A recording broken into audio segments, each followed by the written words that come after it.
that. And, they're usually pretty good at going through the steps I send to fix things, and Mm-hmm. it's just kind of a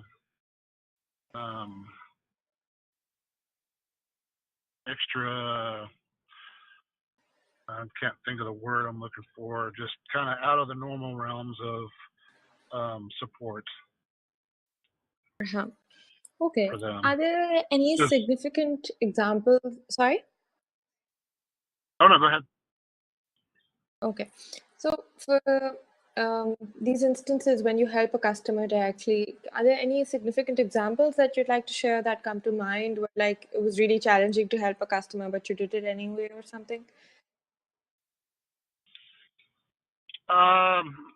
Yeah, most recently I have this one customer that is they're an internal employee.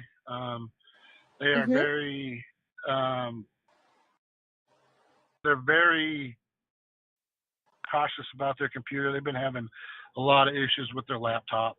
Well, they think they're Mm-hmm. having issues, but there's a lot of stuff that's been kind of user based issue with their laptop, and Uh-huh. it's I just can't come out and say, hey, you need to quit doing this with your laptop, or you need to quit you know clicking the wrong stuff. So I have to word it very Uh-huh. carefully, and I'm like, oh yeah, it does this. So one program we have on there is called Semantic. It's a firewall, and Uh-huh. when it updates, it relearns some new situation. If you try to open Adobe, it'll ask you, "Are you sure you want to open this?" Well, this person was Mm-hmm. clicking no. They were clicking no instead of yeah, and they were clicking no for these questions. So it kept blocking everything. So then they're like, "Well, nothing's working. I don't, what's going on?"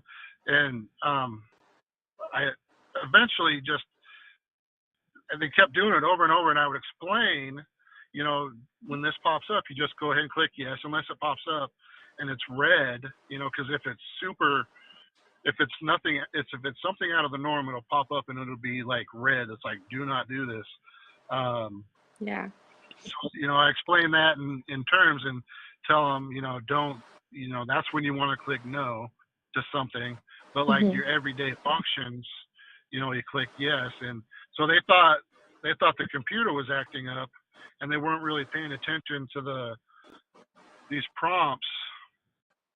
I Mm-hmm. ended up uninstalling the application and just putting on there the normal Microsoft security and kind of an elevated situation like that, because it doesn't prompt them like the Semantic does. And so I'm going through a Mm-hmm. week trial, and I'll explain it very nicely, not putting it on them, not putting them down. Mm-hmm. Just yeah, your computer's acting up. You just really have to do this instead of doing this. And Uh-huh. the computer did have some problems with like the hard drive and stuff like that, and I was able to fix that, and it's working much better, working much faster, and essentially I don't like the laptop at all anyway. So nothing I can Uh-huh. do is going to be nothing I do is going to be good enough. And they've already escalated issues through their manager, and it's come through the CEO, and I just explained to the CEO, and I explained to my VP of what's going on with the computer, and Mm-hmm.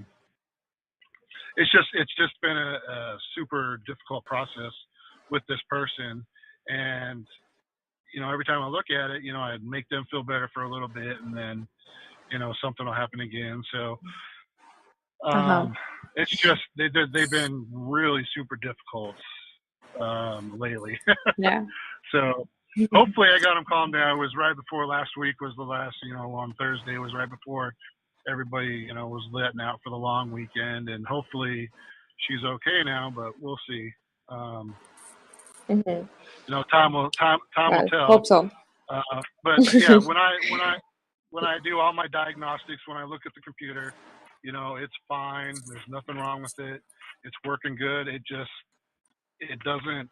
It's an older computer, and it doesn't look like one of the newer Mm-hmm. computers. So it has to have something wrong with it, and it's very difficult to to articulate to somebody that your computer is fast, functional, it's working good, and I'm able to do that. It's just they have to help you out too. But so Mm-hmm. I don't know if that made any sense. It's just kind of that's No, it another thing. did. It's hard. And Yes. go on. I was just gonna say that's kind of thing. It's a little bit hard for me to articulate my experience on the resume stuff. So that's one thing I Yeah, really well, got to we're work here to on. help. Yeah. Okay, so one thing that I want to ask you is you mentioned that she was an internal customer, right? So are you the only person providing technical support for like everybody in the office also? Yes. Yep. All right. So So how many people would that yeah, be? that's 70 people, Uh-huh. including Okay. including the CEO, the COO, and most of our vice presidents of accounting. Um,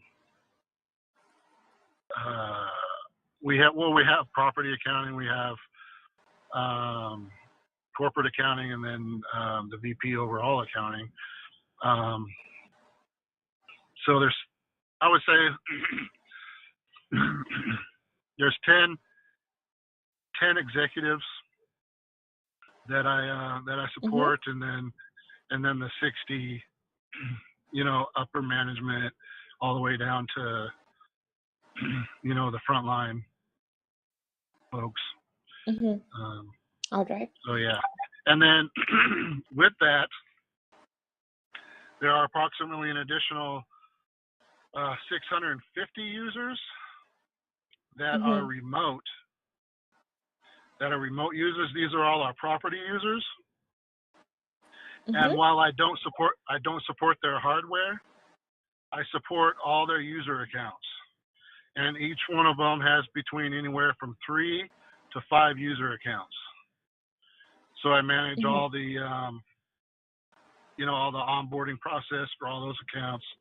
And Mm-hmm. in any given month, I'll have to do a couple hundred new users, because we lose people and we gain people Mm-hmm. all the time at these properties, especially if we lose a property and then we win a property back.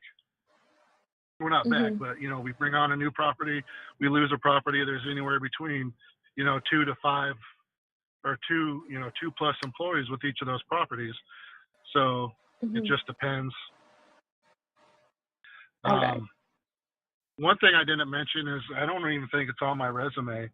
For each of the properties that we gain, I have to build out Mm-hmm. the I have to build out the well, it's called the SharePoint site. I build out the SharePoint site Mm-hmm. for the client, and then I build out the Uh-huh. internal SharePoint site for the internal property users, and that's where all All right. the client documents are automatically Mm-hmm. uploaded into the client site where the clients access, and I manage all the accounts for that. I provide Mm-hmm. for our clients. I provide their logins to the site, and then I provide a quick user guide to them, which I wrote. And I Uh-huh. haven't got any complaints on it yet. All right. So previously we would just send the regional manager over that property just the user account information.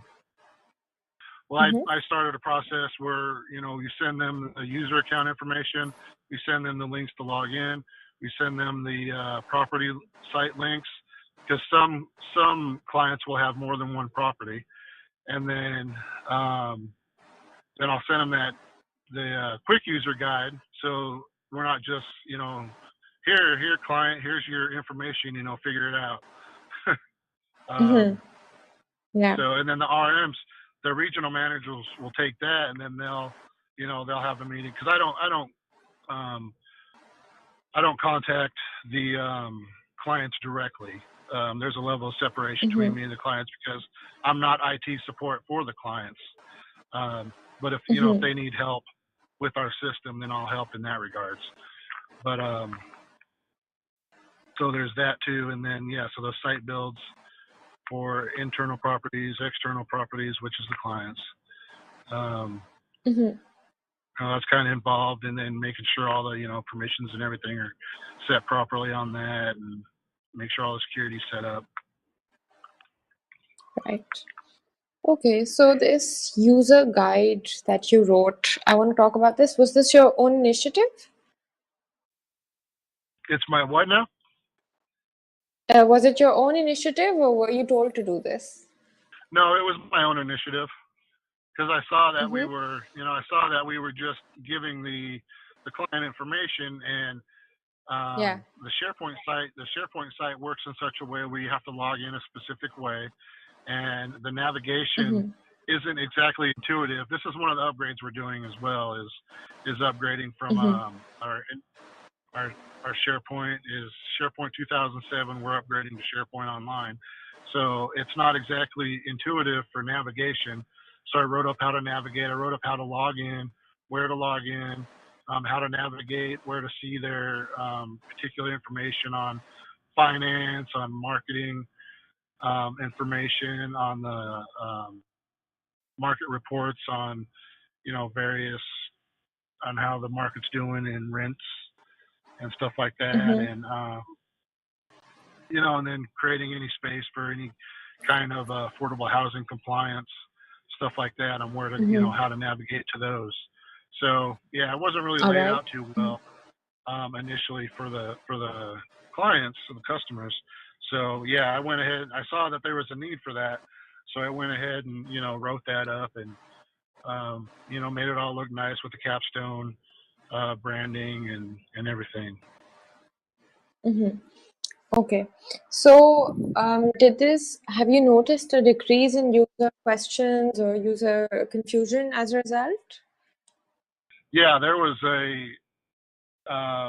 every time I would send um, the client information out, there would at least be one, two, three questions behind it. And Uh-huh. now I get maybe one question every couple months about it. All right. Um, Perfect. yeah, so it really took the load off from having to respond from that, and you know um, we get the regional manager would email me and say, oh my gosh, the client, they need help doing this, they need help doing that, and I haven't had any of those Mm-hmm. in a long, long time after since I started implemented that guide and started sending that out. Mm-hmm. Perfect. That's nice. All right. So I asked you if your customer feedback scores were recorded, and you said that they're not. Can you tell me Yes. about No. any other metrics that you have in terms of quality or time? Anything else that you're measuring here? Unfortunately, not. Yeah. Nothing Um, at all?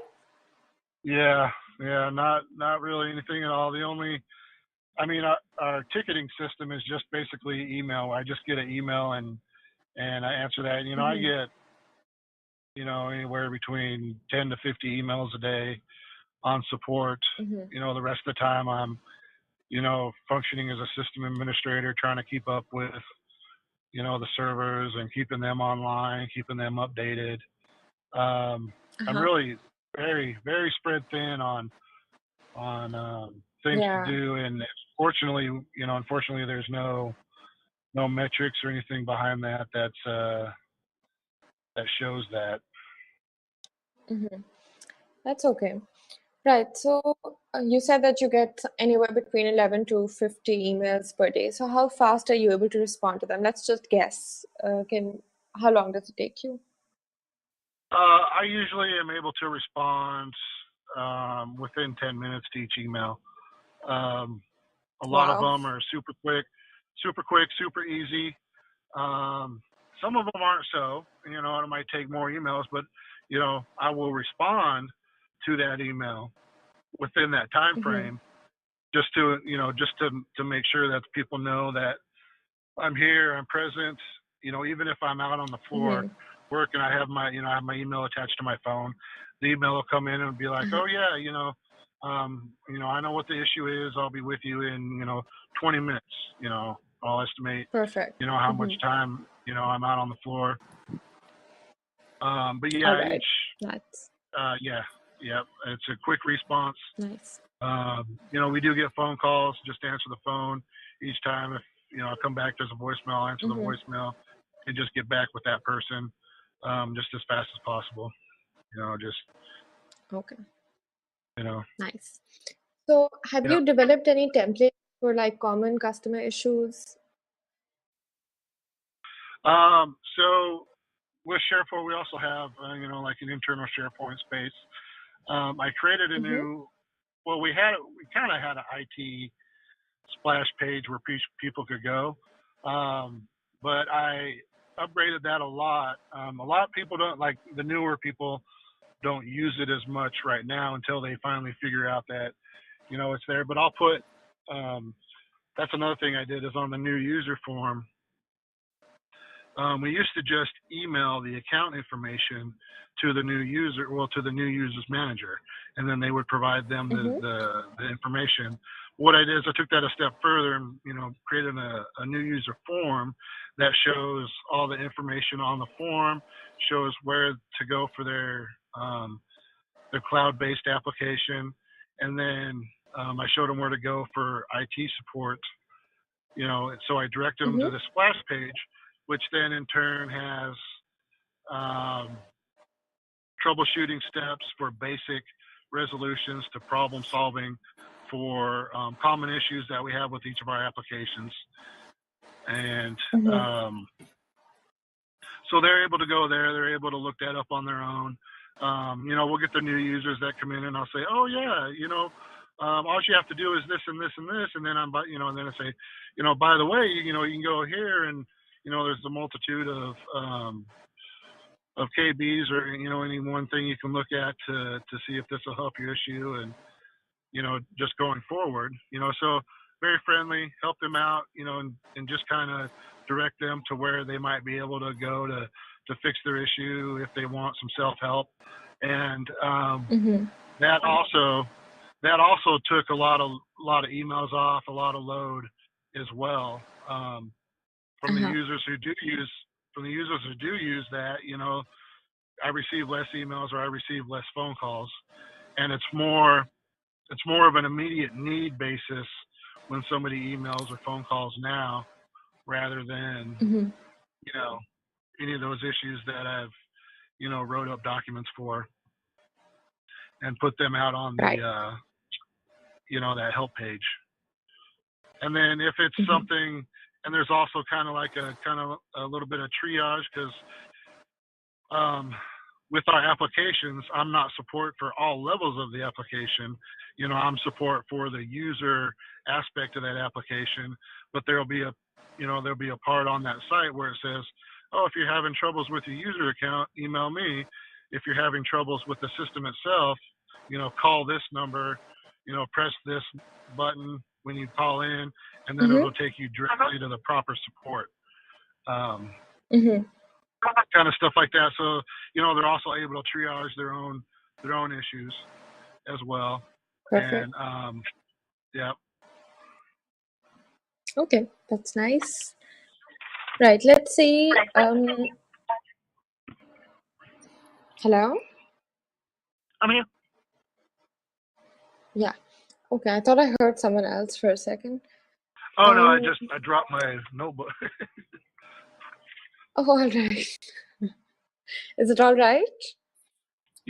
Yeah, I'm good. Okay.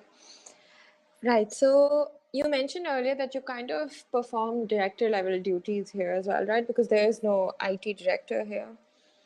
Right. Yeah. So could you tell me about some of that stuff? What do you think you've done that's beyond your job description or like higher level duties?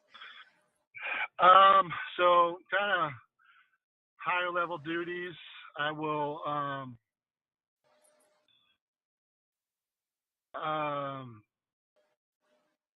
I will reach out and we don't. we don't have a budget. That's it. Mm-hmm. Unfortunately, we don't have a budget for me to stay within. So it's kind of hit or miss. So you know, I'm essentially the liaison between um, our CEO and my VP and coordinating, um, purchasing purchasing of the hardware and stuff like that. I know, it might not be high level somewhere else, but it kind of is here. Um, Mm-hmm. so in regards to purchasing software upgrades, if we're looking at, upgrading software, um, Uh-huh. that's another thing we're going through right now is upgrading the whole HR system, and um, we're doing all this stuff at once. So it's kind of, but I'll Mm-hmm. step in as the kind of like the management role in that process of how if I was just tier one, tier two, or tier three support, I would go to my manager and suggest something, and then they would take it to the VP or they would take it to the CEO. I essentially have to do that Yeah. with myself. Mm-hmm. I take it to me, I take it to myself, and then I present it to them. Um, Yeah. Kind of like Nice. stuff like that. But since Uh-huh. there's nobody under me or anything like that, I don't have any Uh-huh. people management type situations. Yeah. Um, Got it. yeah, All right. So you mentioned this HR software upgrade that you're leading. Can you tell me a little bit about that? yeah. So it's called Ulte Pro, and Mm-hmm. it's a cloud application, if you will. It's online. Mm-hmm. And right now we have ADP. Um, So payroll and HR is all done through ADP right now. And then, Mm-hmm. so basically, I'm essentially providing the anywhere they need, technical specs or anything on our end, any kind of connections like the SFTP um, setups and stuff like that for delivering them information. There's no real development or implementation on our end. um, Mm-hmm. we essentially tell them what we need, and then they, it's their application, so they do all that. So just kind of requirements, providing requirements of Mm-hmm. our infrastructure, providing yeah, the SFTP stuff to the users who are going to be uploading our data into Ulte Pro and um, stuff like that. So I don't have a huge role in it per se. Um, Mm-hmm. I attended a couple of the seminars on Ulte Pro in kind of like a management Uh-huh. um, capacity, and so it wasn't integral in decision process, but on the technical side, I was like, yeah, this would be much more easier to support than currently ADP, which uses different technologies like Java and stuff like that. And UltiPro uses HTML, which is Mm-hmm. much more streamlined, less user issues, stuff like that. So any kind of Uh-huh. input capacity on that nature is what I help with. Mm-hmm. Got it. All right. So, right. Let me just look at my questions. 1 second.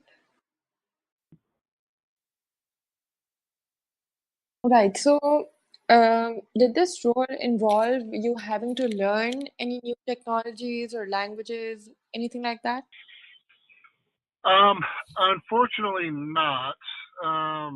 I kind of so yeah, no, not really. On my own, I've started Mm-hmm. kind of looking into development, learning, like self-teaching Python, self-teaching Ruby, stuff like that. I've been, Mm-hmm. diving into that because just, as we go more and more into the future, just Yeah. hardware and software support, really isn't going to be enough. You have to be more of a, uh, jack of all trades kind of, technical Mhm. knowledge.